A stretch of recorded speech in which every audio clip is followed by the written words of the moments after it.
Well, I'm in my car this week, but I'm not driving. And why is that? Well, this week, our review is going to be a little special review of 2020 and I look forward to 2021. But I'm going to call this, let's just forget about 2020, shall we? What a great gift. Welcome to another top 5 data, AI, and analytics post of the week, where we give you the rundown of this week's most popular post.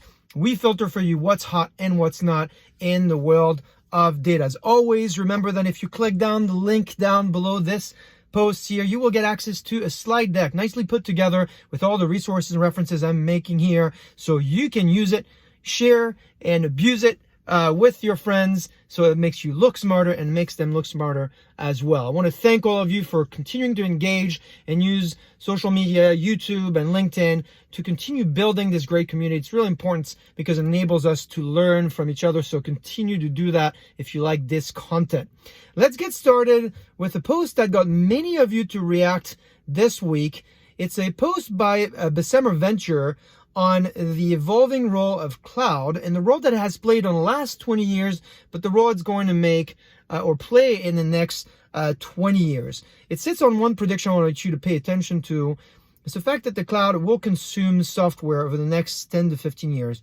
Bessemer predicts that by 2025, the cloud will penetrate 50% of enterprise software, and at the same growth rate, it predicts that the cloud will actually power over 75% of software by 2030. I think it's a difficult prediction to argue if you're in the world of enterprise software and cloud, but it's something, if you've been doubting the role of cloud, take a look at this piece. There's also a great prediction here and a great look back, if you will, where they said in 2000, there's 0 private companies that were valued at $1 billion in the cloud field. And at this time of the blog publication, there are more than 86 private cloud unicorns. So it shows you how quickly this space is evolving. This connects well with some of the 2021 predictions that were published this week. This is the time of the year where a lot of predictions are being published. I received a lot of feedback from you on my Forbes piece last week, where I talked about augmented and the trend around composite applications. And this week, you will find predictions from LinkedIn's news editor, Scott Alsner, and the Economist deputy editor, Tom Standage, where they range from going back to work. What is going back to work going to look like? You know, they're talking about the fact that the work week's going to go from 9 to 5 to 3 to 2. They talk about the impact of this year's digitalization acceleration and what it's done for medicine, what it's done for retail, as well as how the pandemic has affected urbanization, so how cities are being organized, and the real estate market in 2021. All these topics, in fact, Bernard Marr and I discussed in our LinkedIn Live session this past week called 2020 Look Back at a Transformative Year. So take a look at these predictions. Can't wait to hear from you what you're going to think about. What do you think they've missed? Because there's a lot of people predicting lots of things, and many of these predictions often actually don't materialize. So enough for the seriousness and the forecast. Let's talk about another post that got a lot of you engaged this week: book porn, or the top 10 books of the year. Now, I'm really thankful to be connected to so many of you that are great readers and have great book suggestions. I started my post by simply listing my top 9 books of the year and asking you to complete the list with one.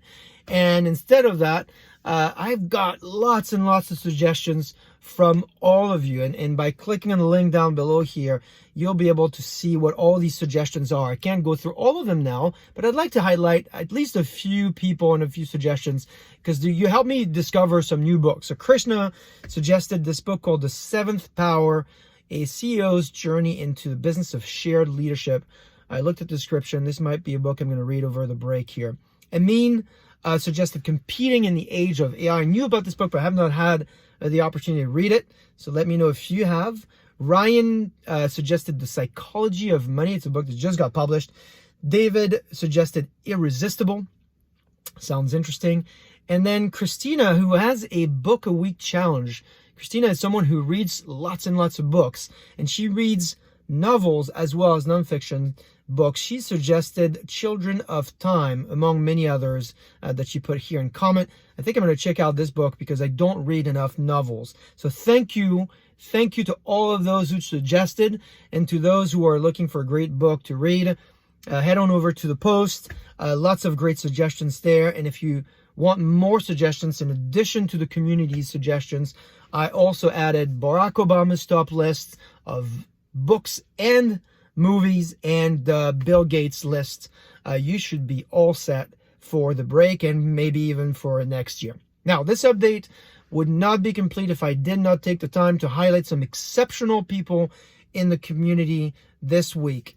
My first hero is Sad from Cruise. He is my customer of the week. He works in the field of self-driving cars, and that field is complex. It requires really smart people to work on really complicated problems. So if you're looking for a job that's interesting, make sure to connect with Sad. He's got a lot to talk about. And in fact, a lot of what he's talking about today connects with a trend that I picked up on the World Economic Forum called quantum sensing. This is when quantum sensors are going to enable us, or enable autonomous vehicles to see around corners, get early warning signs. Fascinating field. We're just at the beginning of self-driving car technology and what data can do for this space and unlock the potential. So connect with Sad. He's got lots of great ideas. He's working on a lot of really cool stuff.